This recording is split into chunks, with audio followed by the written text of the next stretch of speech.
Well, it's a blowy midday. I'm going to try and escape from the tourists, of which there are plenty, including quite a few swimming in the treacherously undertowed sea down there in the bay. I wouldn't be swimming out there, especially not as a little toddler or something. But anyway, that's what people are doing. So I'm going to walk up, do a bit of mountaineering. Let's walk up the hill in Ventnor. Come along with me if you want to do so. Road still closed. Come on, Island Roads, open the road. Get the wall repaired. I know it's a responsibility of the landowner, but you do have the powers just to do the work and charge the person.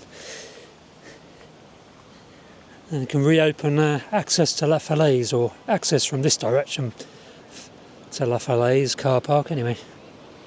Which I'm sure will make a difference in terms of numbers of people coming down to local businesses.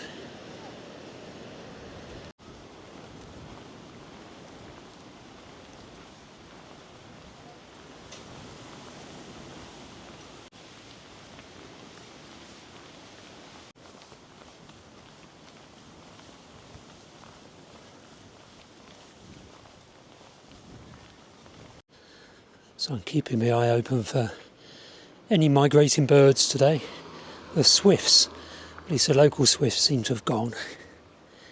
Presumably there'll still be a few passing through, a few in the country that will be heading south and come through the island.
Can't see any migrant birds or hear any. It's normally a good spot along here, zigzag road.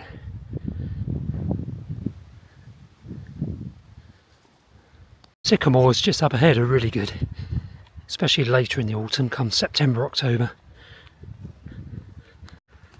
So good for little mixed feeding parties of willow warblers, chiffchaffs, especially chiffchaffs and goldcrests actually, with the odd firecrest in.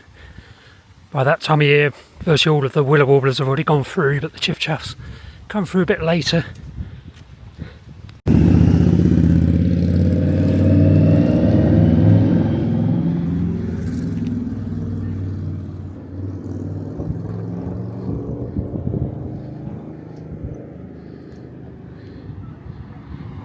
Let's go up and see the van, shall we?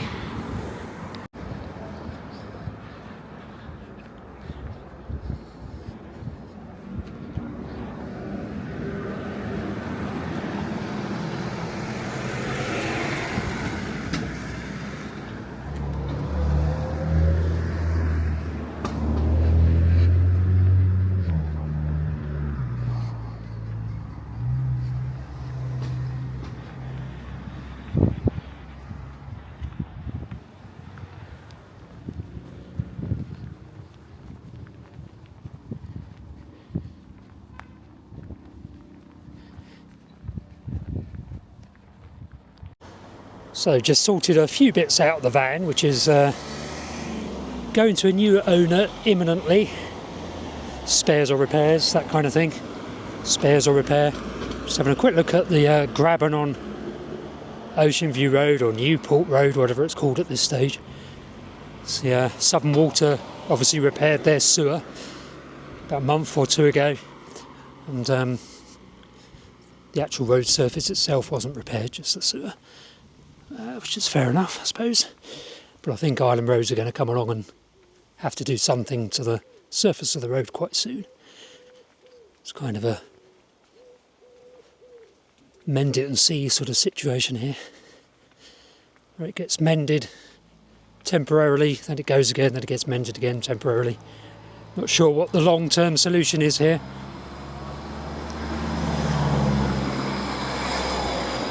But it really is dipping quite a lot, although the crack along here doesn't seem to have opened up anymore since the last time I was here. This crack that crosses over the road, you can just about see it.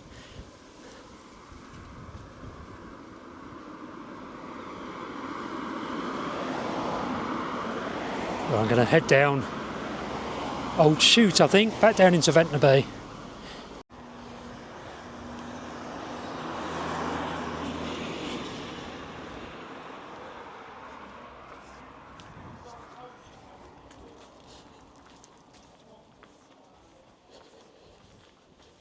Check out this bit of the Graben.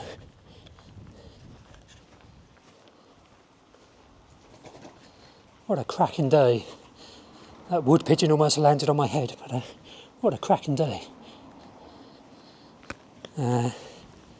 Blackbird. So it's going to get very hot. It's quite warm today, but it's breezy, quite windy, so not as hot as it might otherwise be. Now they've actually repaired the surface more fully here on Old Chute. That's good to see. Better crackle forming that quite soon though.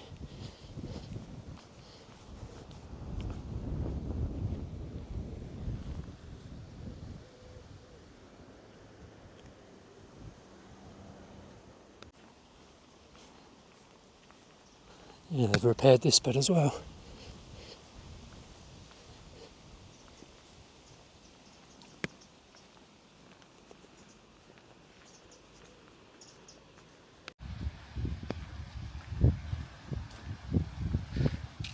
So I used to live just to the right, well, behind us and to the right, so I used to go down Old Chute most days, including at night when I was out fox watching.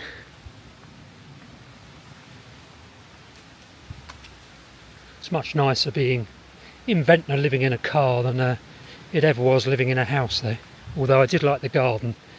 The garden was brilliant, getting up there kind of first thing in the morning at dawn, watching the migrant birds going over.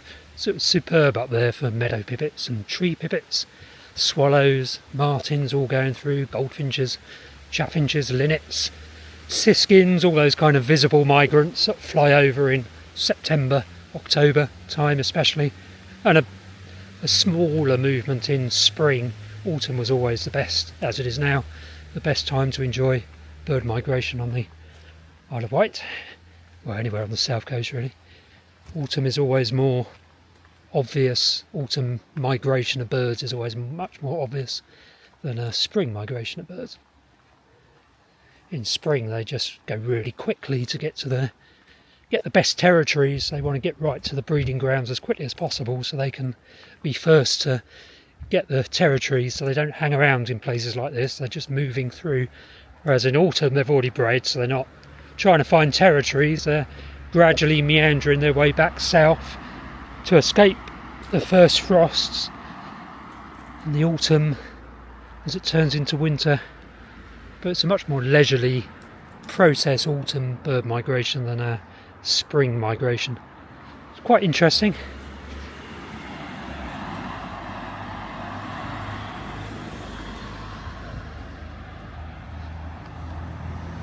So hopefully you've subscribed to the channel, but if you've not, please do so. Be nice to get my subscriber count up to 1,500. It's, don't know what it is at the moment, 1,400 maybe. So not far off for this channel. Obviously my Wild Writer channel is not at 1,000 yet, it's about 600 and a bit. Done some repairing along here of the surface as well.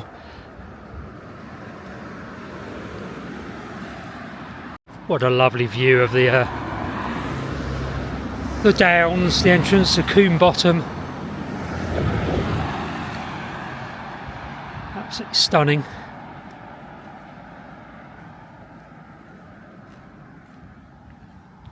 I won't apologise for saying I think the Isle of Wight Undercliff is the loveliest place on the south coast. Obviously Purbeck competes with it to some extent, but I don't think you can beat this part of the Isle of Wight.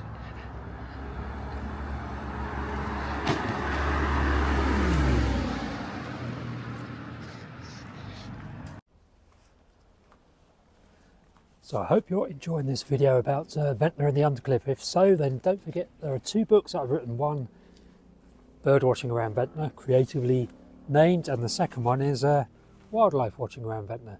Just short books about the local area that are the subject of this video.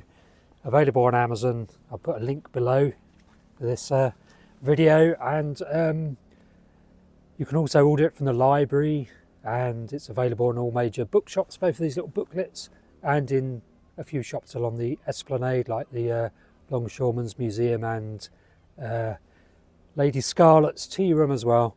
But yeah, I'll put a link to the description if you want a slightly deeper dive into the Isle of Wight Undercliff. Then these 2 little booklets might be of interest to you. Just go onto Amazon otherwise and just search for Steve Jones and Ventnor and you should find them.